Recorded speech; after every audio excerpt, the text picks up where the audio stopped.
Hello, welcome back. GovDoc Breakdown, no opinions, just facts and summaries of government documents, and we let you take it from there. June 18th, Supreme Court opinion, Perttu v. Richards. All right, we have quite a number of full-fledged Supreme Court cases coming up, so let's get into this one. Kyle Richards is a prisoner who is suing a prison employee, Thomas Perttu, claiming Perttu sexually harassed him and other inmates.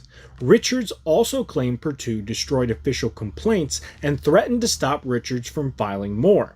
This all resulted in Richards filing a lawsuit claiming infringement on his First and Eighth Amendment rights, first being the right to free speech, and eighth, protection from cruel treatment.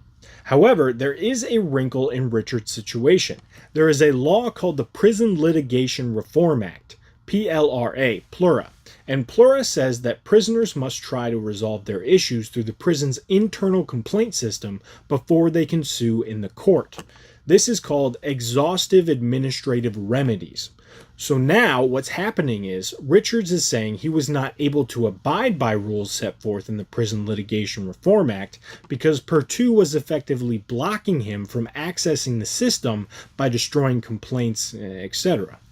He took his case to the federal district court in hopes of getting them to rule and say, yes, you are being denied access to the internal system. However, the case was decided only by one judge in the district court who dismissed the case, but without prejudice, saying basically he could file again when he could. And this is what spawned the question the Supreme Court is answering in this decision. Richards came back and said that the singular judge that ruled in the district court should not have been the one to decide. There should have been a jury there to hear the case and decide for the case. So the technical question the Supreme Court is trying to answer here is when there's a disagreement about whether a prisoner properly tried to use the prison's complaint system, and that disagreement involved facts that are also part of the main lawsuit, like Perttu destroying grievances and complaints that would have made it to the internal prison system, does the prisoner have a right to have a jury decide those facts, or can a judge decide them? The appeals court, Sixth Circuit, agreed with Richards, saying a jury should decide the case, but this decision conflicted with a decision made in the Seventh Circuit. So it went to the Supreme Court for final decision. So this is a product of the fact that the U.S. has 13 federal circuit courts, and so the Seventh Circuit Court heard a similar case and made one ruling.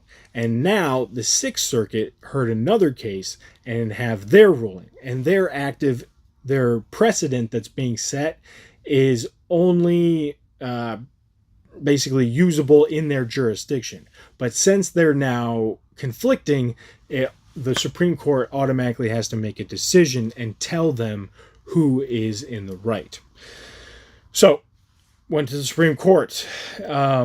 And the Supreme Court agreed with the Sixth Circuit. It rules that when the facts about whether a prisoner followed the PLRA's complaint process are connected to the facts of the main lawsuit, a jury should decide those facts. Interesting here, though, the Supreme Court basically said that there is nothing in the Prison Litigation Reform Act about this situation. So they are relying on standard court practice, not direct constitutional requirements.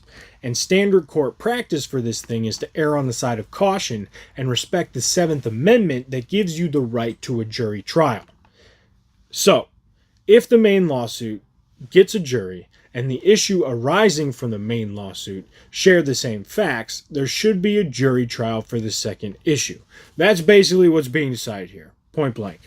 And kind of a contentious one here with Barrett, Alito, Thomas, and Kavanaugh, 4 judges disagreeing with the majority. All right, Kaimo, keep your mind open, do your own research, form your own opinion. See you in a little while. Bye.